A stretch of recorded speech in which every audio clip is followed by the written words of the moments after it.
qu'est-ce qu'un bon développeur pour une startup? Ça, c'est une sacrée question. J'ai accompagné des tonnes de startups à sélectionner leurs développeurs et également, j'ai revu des tonnes de codes sources de produits développés. Certains étaient bons et d'autres pas du tout.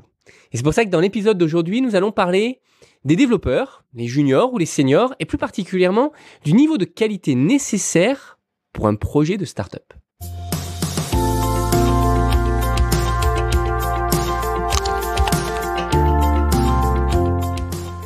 Bienvenue, vous êtes fondateur, vous n'avez pas de compétences techniques, pas de panique. Avec le Startup Snack, on vous donne toutes les clés pour piloter votre startup sereinement. Et c'est disponible sur YouTube et sur podcast. Je m'appelle Amaury, je suis le fondateur de MyCTOFriend et depuis 2013, j'ai accompagné des centaines de startups en tant que CTO. Et quand on lance une startup, on a toutes ces belles histoires, les success stories en tête. Apple, tous les produits qui sont bien designés, tous ces réseaux sociaux qui fonctionnent et ces belles plateformes. Mais ce qu'on oublie souvent, c'est que pour atteindre ce résultat-là, ça leur a coûté beaucoup d'argent, beaucoup de temps et surtout beaucoup d'erreurs pour finalement faire les choses de la bonne manière. Alors, ce qui est vraiment important quand on monte une startup, c'est d'éviter à tout prix la surqualité. La surqualité est vraiment une très mauvaise chose. Pourquoi? Parce que ça prend plus de ressources, plus de temps, plus d'argent que nécessaire. Et souvent, ça bloque le projet. Les fondateurs, ils veulent plus pivoter finalement. Ils vont pas vouloir changer leur business model ou évoluer d'une certaine manière, tout simplement parce qu'ils ont déjà trop investi dans le produit, dans ce qu'ils ont initialement amorcé. Et c'est aussi, il y a aussi une grande chance que ce que vous allez développer au début sur votre produit, il y a une bonne proportion de ce que vous développerez qui ne sera pas utile pour vos utilisateurs ou que vos utilisateurs finalement n'utiliseront pas et qu'il faudra à un moment donné supprimer de vos développements. Et c'est pour ça que si on fait de la surqualité, on va hésiter, on va pas vouloir supprimer peut-être la moitié de des fonctionnalités, tout simplement parce que les utilisateurs ne les utilisent pas. Et plus vous développerez d'idées sur votre produit, plus votre produit votre solution va devenir confuse finalement. Il y aura trop de fonctionnalités. C'est comme Facebook par exemple. Si on va sur le côté business de Facebook, c'est un cauchemar. Il y a beaucoup trop de fonctionnalités et les gens l'utilisent parce qu'il y a la puissance de Facebook, il y a le nombre d'utilisateurs, il y a les milliards d'utilisateurs et c'est pour ça qu'ils ont réussi à pousser toutes ces fonctionnalités. Sinon, ça n'aurait aucun sens. Donc typiquement, la vraie question qu'il faut se poser, c'est pourquoi est-ce que j'ai besoin d'un développeur? Est-ce que c'est pour développer un produit long terme ou un produit court terme? Est-ce que c'est pour développer un produit qui est simple ou un produit qui est complexe? Un produit simple peut être fait de la manière, on va dire, quick and dirty, rapide et manière sale, on va dire, juste parce que tout simplement, ça va nous permettre d'avoir notre market proof, la preuve du marché. Ça va nous permettre soit d'aller chercher des fonds, ou peut-être tout simplement d'encaisser et d'avoir nos premiers revenus avec nos premiers utilisateurs, et ainsi de lancer et relancer les développements à partir de zéro. Maintenant, si on veut développer un produit qui est complexe, dans ce cas-là, on peut faire un peu de quick, mais pas trop de dirty. Tout simplement parce qu'on ne veut pas gaspiller trop de nos investissements initiaux. Et si on prend ça un petit peu en tête, si on a ça un peu en tête, ce qui va faire un bon développeur pour une startup, c'est justement d'avoir cette capacité de faire du quick and dirty, pas trop dirty, et surtout de pouvoir quand même être sur des standards assez élevés.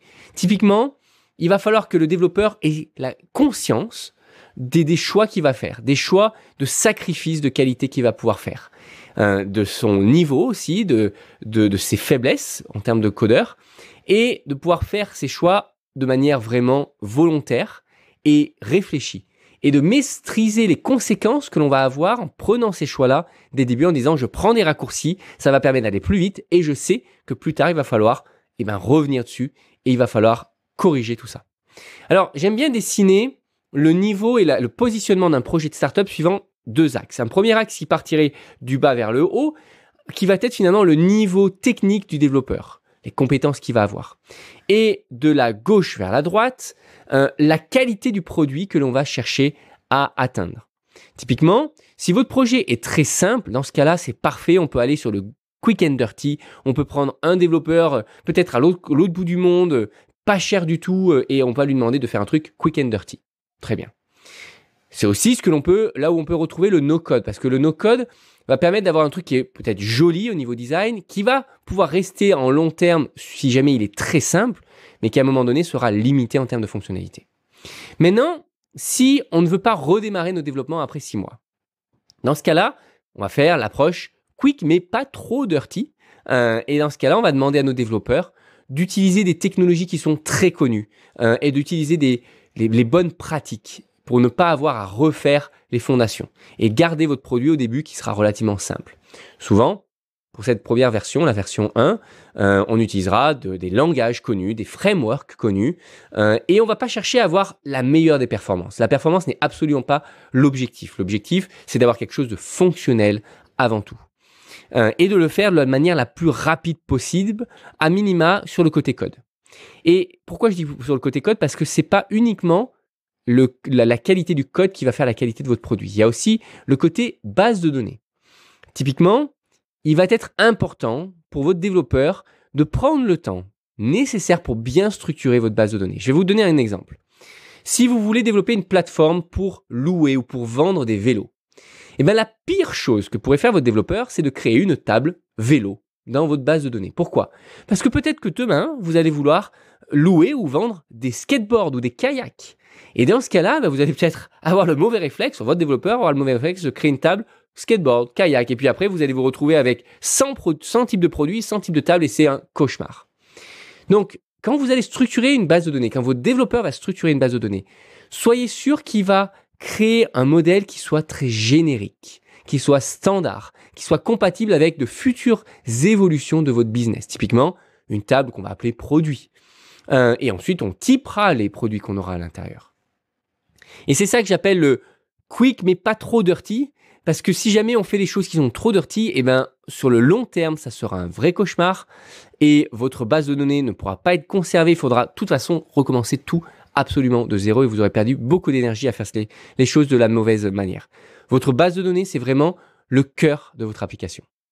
Ceci étant dit, du coup, la situation où vous allez avoir finalement potentiellement des investissements, dans ce cas-là, vous allez pouvoir aller directement sur un haut niveau de développeur, particulièrement si vous avez un produit qui va être complexe. Il ne faut surtout pas faire de compromis si vous avez un produit à terme qui soit complexe.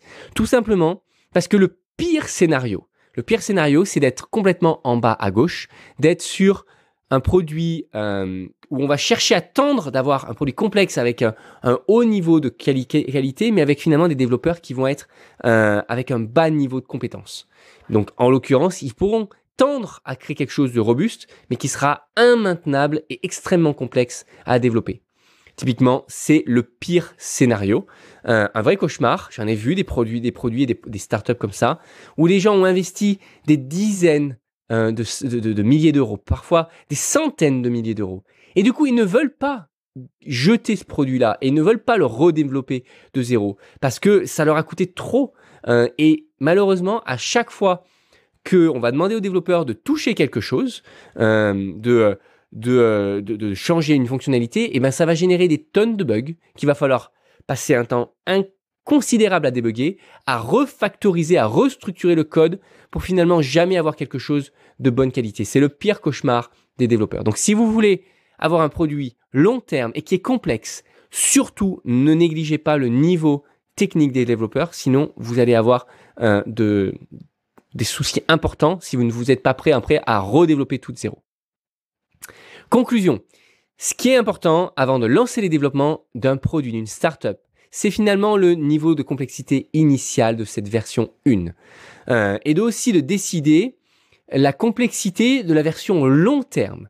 Et ainsi, de choisir si oui ou non on fait une version quick and dirty, et on se dit en toute façon on va la jeter dans quelques mois, ou alors on se dit non, on va faire quelque chose peut-être de plus simple, avec moins de fonctionnalités, plus évolutive, où on prendra un développeur qui aura un certain niveau pour bien structurer les choses et surtout bien structurer la base de données qui, elle, va évoluer sur plusieurs versions de notre application. On pourrait même imaginer redévelopper complètement notre application au niveau code, mais garder la même structure de base de données si elle est bien faite au départ. Et c'est comme ça que vous allez pouvoir avoir quelque chose de long terme, d'efficace et vous gagnerez en sérénité sur le développement de votre produit. Voilà, si vous avez aimé cette vidéo, likez et abonnez-vous pour recevoir chaque semaine de nouveaux astuces sur comment monter et scaler sa startup. Si vous avez des questions ou que vous avez un sujet à suggérer, faites-le en commentaire ci-dessous. Et si vous voulez en savoir plus sur notre programme dédié aux startups sans CTO, rendez-vous sur myctofriend.co. À très bientôt.